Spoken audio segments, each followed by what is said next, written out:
The phone call lasted less than 30 seconds. "Emily," my mother said excitedly, "we finally sold the house." I smiled. "Really? Congratulations," she laughed. "The buyers move in next week." I froze. "Next week?" "Yes. You should come by before they start renovating." I looked out my office window. "Mom, when were you going to tell me?" "I just did." "No. I mean before you sold it." Silence. Then she sighed. "Oh, honey. You haven't lived here for years. We didn't think you'd care." The call ended a minute later, but I couldn't stop staring at my phone. That wasn't just any house, it was my childhood. Every birthday, every Christmas, every memory of my grandmother. Gone, without a single conversation. Growing up, that house belonged to my grandparents. When Grandma became sick, I was the only grandchild who stayed. Every weekend, every holiday, every doctor's appointment. While my parents focused on my older brother Jason, I stayed beside Grandma. One evening, she called me into her room. "There's something you should know." She handed me a sealed envelope. "Don't open this until after I'm gone." I promised. She smiled. "I know you'll do the right thing." A month later, she passed away peacefully. The funeral came, life moved on. Eventually, I opened the envelope.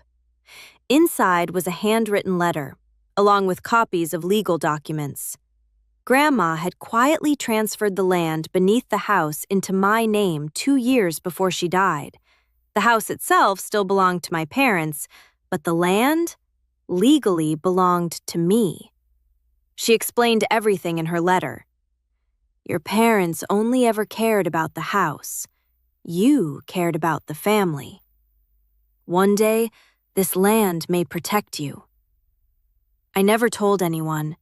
There was never a reason, until now. Over the years, I built my own career, started a property consulting company, bought my own home. The old family house became just another place I visited on holidays. My parents never once asked about the paperwork Grandma had left me. They assumed everything automatically became theirs. I let them believe that.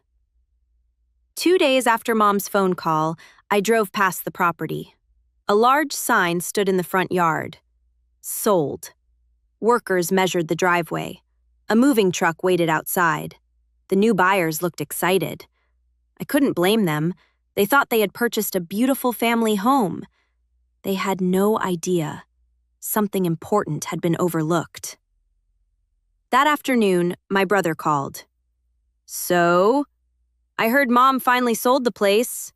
"Yeah," he laughed. "Good. It was about time." Then he added something that made my stomach turn. "You know, I'm glad they didn't waste time asking you.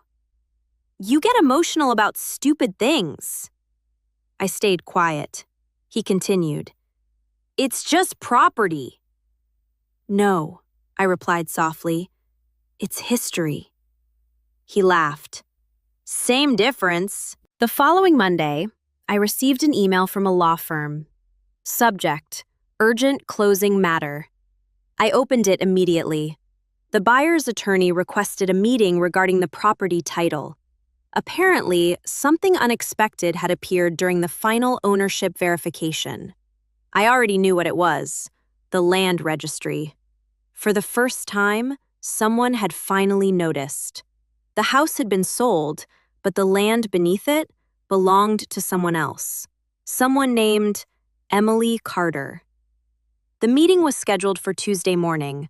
The conference room was filled with people I had never met. The buyers, their attorney, the real estate agent, my parents, Jason, and me. As soon as I walked in, my mother smiled. "Oh, good. They just need you to sign a family acknowledgement." I looked at the attorney. "I don't think that's why I'm here." He adjusted his glasses. "No, Miss Carter, it isn't." The room became quiet. He opened a thick folder. During the title search, we discovered something unexpected. He slid a certified land registry document across the table. The residence was legally transferred, but the land underneath the home, he looked directly at me, has belonged to you for the past 8 years. Silence. Complete silence. My father frowned. That's impossible. The attorney calmly pushed another document forward. It was recorded shortly after your mother's inheritance. Your late grandmother transferred the land directly to Ms. Emily Carter. Jason laughed. This has to be a mistake.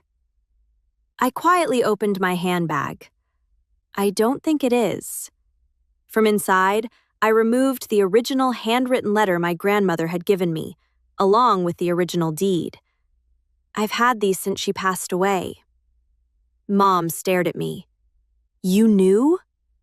Yes. For years? Yes. Dad's voice rose. Then why didn't you say anything? I answered honestly, because no one ever asked. The room fell silent again. The buyers looked increasingly nervous. The husband finally spoke. So, did we actually buy this property? The attorney answered carefully. You purchased the structure, but ownership of the land was never transferred. The sale cannot legally close without Ms. Carter's approval. The couple slowly turned toward me. For the first time, everyone in that room realized the same thing. The only person with the legal authority to complete the sale was me. My mother looked shocked. Emily, you wouldn't stop this, would you? I looked at the buyers. They seemed kind, excited to start a new chapter. They hadn't done anything wrong. I smiled gently. I'm not interested in hurting them. Then I turned toward my parents. But I am disappointed that you never thought I deserved a conversation. Dad lowered his eyes. We honestly believed everything belonged to us. I know. Jason crossed his arms. So what now? I looked at the attorney. We'll complete the transfer. But I have one condition. Everyone waited. I want my grandmother's garden preserved. No demolition. No parking extension. No concrete over the memorial tree. The buyers immediately smiled. We were hoping to keep the garden exactly as it is. Relief washed over me. I extended my hand. Then you have my approval. The attorney prepared the final documents. I signed. The buyers signed. The transaction was finally complete. As everyone packed their papers, my father quietly walked over. I owe you an apology. You always did. I never realized how much your grandmother trusted you. I looked toward the window. She didn't trust me because I was successful. She trusted me because I stayed. Mom wiped away a tear. We thought the house was the inheritance. I smiled softly.